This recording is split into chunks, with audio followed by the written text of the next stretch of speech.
Hi hello friends, welcome to our channel.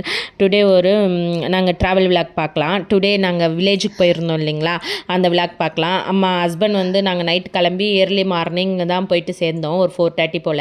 Husband விட்டுட்டு காலையிலே tiffin சாப்பிட்டு அவர் கிளம்பிட்டார். அவருக்கு கொஞ்சம் வேலை இருந்ததுனால அதுக்கப்புறமேட்கா நான் ஏஞ்சி டிஃபன் எல்லாம் சாப்பிட்டு பசங்களுக்கு எல்லாம் டிஃபன் கொடுத்துட்டு அதுக்கப்புறமேட்கா பின்னாடி கொஞ்ச நேரம் நான் ரிலாக்ஸாக உக்காந்துட்டு இருந்தேன்.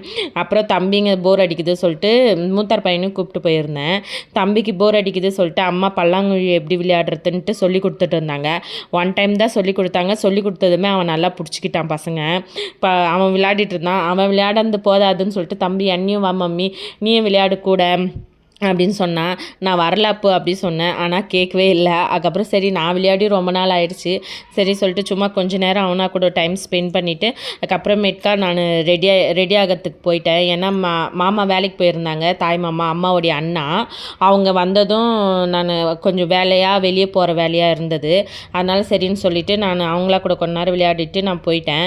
அம்மா அதுக்காட்டி இவங்க எல்லாம் அழுதுட்டு இருந்தேன். அது விளையாடுறது போர் அடிக்குது சொன்னாங்கன்றதுனால தோட்டத்தில் மரத்தில் யானை கட்டி வச்சுருந்தாங்க, யானை கட்டி விட்டுட்டு இருந்தாங்க.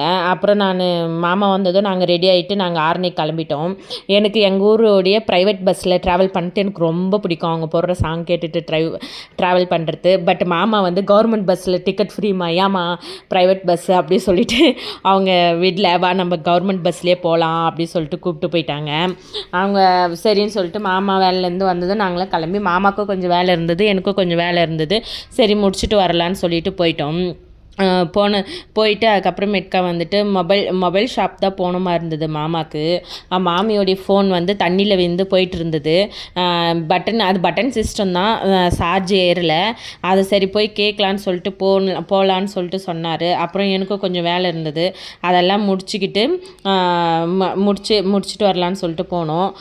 அங்கே தம்பியும் பாப்பா எல்லாரையும் அங்கேயே வீட்டிலே விட்டுட்டு வந்துட்டேன்.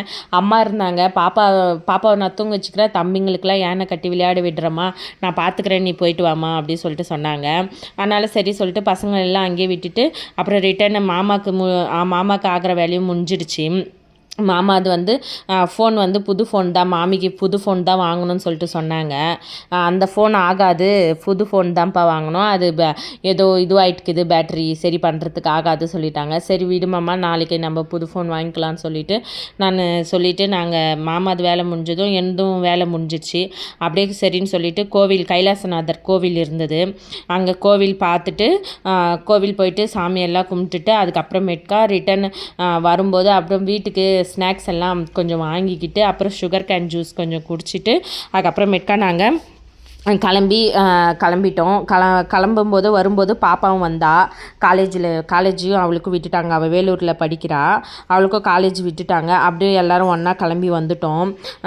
எல்லோரும் பஸ் ஏறி நைட் ஆகிடுச்சு வீட்டுக்கு வரத்துக்கு 7:30.